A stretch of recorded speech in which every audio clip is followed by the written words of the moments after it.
Hai Nakama Squad, kembali lagi bersama Nakama Aquatics.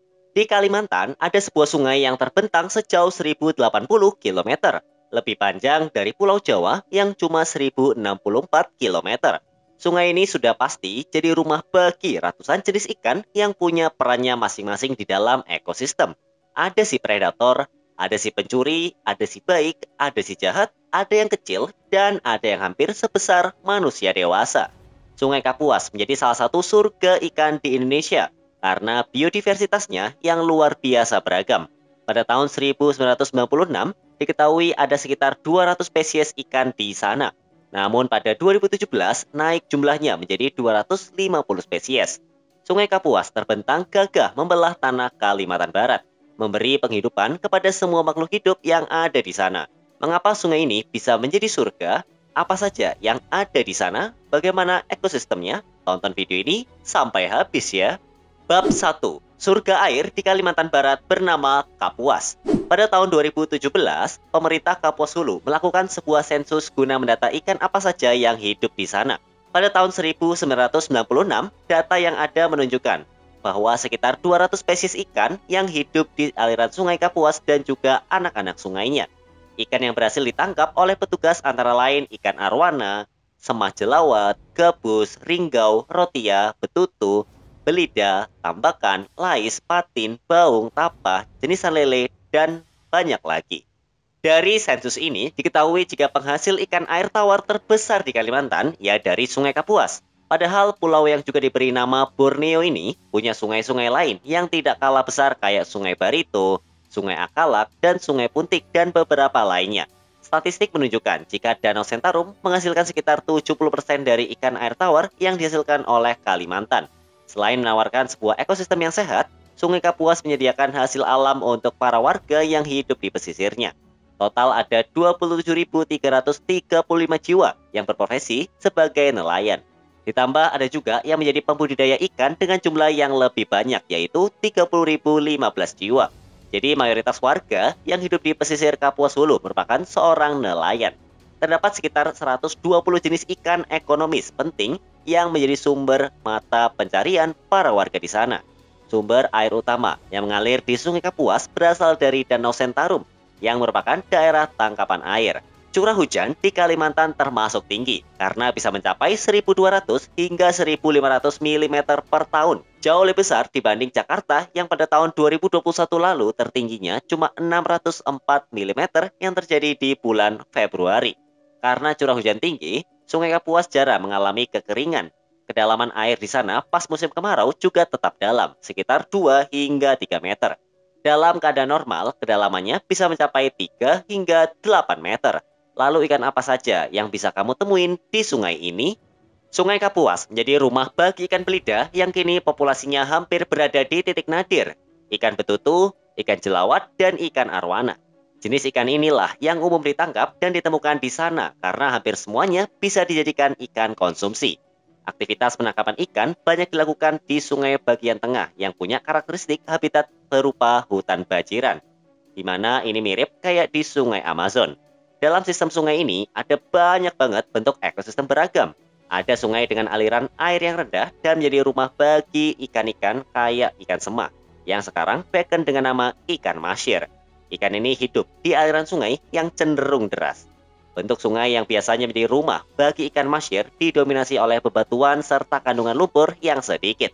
Makanya air di bagian sungai ini selalu bening dan jarang banget berwarna keruh, kecuali pada saat pasang. Ikan entukan juga jadi salah satu ikan yang paling digemari sama warga di sana. Adapun ikan ini juga paling sering dipanen.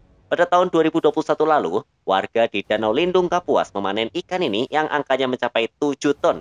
Sama kayak berat 7 ekor gajah loh. Hasil panen ini merupakan yang terbanyak selama ini. Ikan entukan hidup di bagian tengah dan tepi sungai yang banyak ditumbuhi oleh tanaman air.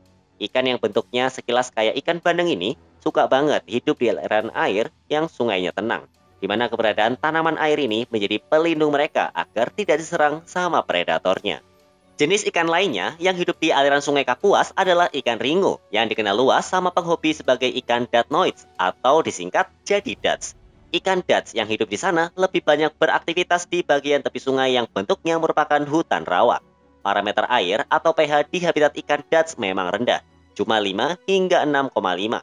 Makanya banyak banget Dutch yang stres jika ditaruh di kedalaman air dengan parameter standar kayak air rumah kamu. Karena aslinya mereka hidup di sungai dengan parameter air yang rendah.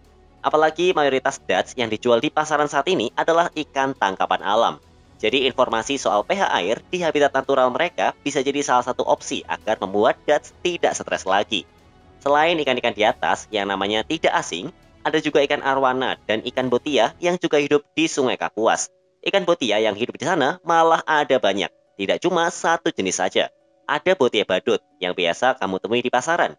Ada juga botia tiger yang masih agak langka dan botia reversa yang lebih langka lagi. Dari ketiga jenis botia ini, dua diantaranya hidup dalam habitat yang sama. Jadi besar kemungkinan mereka sudah kawin silang secara alami. Namun belum ada penemuan spesimen hasil kawin silang antar botia ini. Para botia hidup di aliran anakan sungai dan juga sungai yang mendekati muara. Ikan arowana super red juga hidup di aliran sungai Kapuas. Ikan yang diberi gelar ikan salah satu yang paling mahal di dunia ini hidup di kawasan Danau Lindung di Desa Empangau dan Desa Merapung di Desa Melembah, Kecamatan Batang Lupar. Semua daerah tersebut masuk ke dalam wilayah Kapuas Hulu yang merupakan sebuah daerah tingkat 2 yang menjadi titik vital bagi Sungai Kapuas. Bab 2. Walau terlihat kaya, populasi ikan Sungai Kapuas terus berkurang. Pada tahun 2019, banyak berita yang muncul soal berkurangnya populasi ikan di Sungai Kapuas. Jumlah penduduk di Kapuas Hulu setiap harinya bertambah karena tingginya angka kelahiran. Sedangkan di dalam sungai, para ikan tidak punya pertumbuhan populasi yang seimbang. Faktor utama karena setiap hari ada jutaan ikan yang diangkut untuk jadikan ikan konsumsi, yang mana itu adalah sebuah kewajaran, karena manusia memang memanfaatkan hasil sungai sebagai mata pencariannya. Masalah yang terjadi adalah setiap tahun semakin banyak orang yang memilih berprofesi sebagai nelayan. Dilansir dari berita yang diterbitkan oleh suarapemkarkalbar.com pada tahun 2019, kondisi perekonomian warga pada saat itu memang lagi macet. Makanya banyak yang pindah profesi jadi nelayan. Semakin banyaknya nelayan, akan semakin banyak pula ikan yang harus ditangkap. Apalagi diketahui ada beberapa oknum yang menggunakan cara tidak baik dalam menangkap ikan seperti disetrum dan diracun. Cara yang tidak bersahabat dan lebih merugikan ini dinilai menjadi faktor salah satu mengapa ikan di Sungai Kapuas semakin turun populasinya. Jumlah orang yang semakin banyak memilih profesi sebagai nelayan tidak membuat luas wilayah sungai jadi bertambah. Karena luas sungai yang segitu-segitu saja sekarang diserbu sama banyak orang untuk menangkap ikan. Dampaknya, ikan-ikan yang hidup di sana semakin sulit untuk berkembang biak. Ikan-ikan yang hidup masih kecil dan tadinya bisa ngelakuin regenerasi, akhirnya ketangkep juga sama nelayan. Jadi tidak ada waktu buat ikan-ikan yang tadinya bisa kawin dan menambah keturunan. Sekarang sudah terlanjur jadi ikan asap duluan. Mungkin kondisinya sama kayak usaha ojek online ya. Dulu pas masih sedikit armadanya, uang yang didapat juga banyak karena kondisinya customer ada banyak. Saat ini, kondisi di jalanan adalah lebih banyak mitra ojek online ketimbang customernya, yang otomatis berdampak kepada penghasilan mereka. Hal seperti inilah yang terjadi di Sungai Kapuas. Dulu seorang nelayan bisa mendapatkan hasil tangkapan sampai puluhan kilo.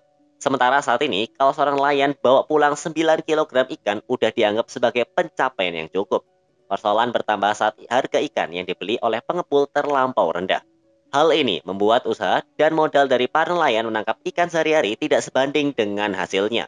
Soalnya dari daerah tempat tinggal nelayan di pusat kecamatan ke spot mereka biasa menangkap ikan agak jauh. Jadi modal buat beli BBM agar perahu mereka bisa berjalan jadi sangat tinggi. Ancaman berkurangnya populasi ikan tidak cuma datang dari para nelayan yang memang tidak punya pilihan lain untuk bekerja. Ancaman yang lebih besar hadir dari aktivitas pertambangan emas tanpa izin atau PETI yang semakin marak. Aktivitas pertambangan ini sangat berbahaya, malah jutaan kali lebih berbahaya ketimbang aktivitas menangkap ikan para nelayan. Para nelayan ini bisa saja diberi tenggat waktu tangkapan setiap tahunnya. Ada jeda beberapa bulan di mana mereka dilarang melakukan aktivitas penangkapan agar ikan bisa punya kesempatan untuk berkembang biak. Namun, lain halnya dengan aktivitas pertambangan emas tanpa izin atau PETI ini. Ancaman yang ditimbulkan dari aktivitas ini tidak cuma berbahaya buat lingkungan sungai dan para penghuninya, tetapi juga kepada manusia. Pencemaran air yang disebabkan oleh tersebarnya merkuri bisa masuk ke dalam tubuh ikan yang nantinya akan hidup juga masuk ke dalam tubuh manusia yang mengkonsumsi ikan tersebut. Tahukah apa akibat buruknya yang disebabkan oleh merkuri? Ya, kanker. Air yang dihasilkan oleh aktivitas penambangan ini berwarna putih, mirip air susu yang langsung mengalir ke aliran Sungai Kapuas. Lucunya, para penambang terlihat tidak tahu menahu soal bahaya yang mereka timbulkan. Dilansir dari artikel yang dirilis oleh Kalber antaranews.com pada tahun 2016, walau mengancam ekosistem, tapi tidak ada warga yang melapor terkait aktivitas yang dari namanya saja sudah ketahuan ilegal. Kepala Kantor Lingkungan Hidup Kapuas Hulu, Dini Ardianto yang saat itu menjabat berkata jika pelaku PET harus ditindak tegas karena aktivitas ini tidak cuma merugikan alam tapi juga manusia. Dampaknya mungkin tidak langsung terlihat, tapi dalam jangka panjang bisa saja menjadi faktor pembunuh. Ketua Komisi B DPRD Kapuas Hulu, Budi Arjo pada saat itu menjawab keresahan banyak pihak.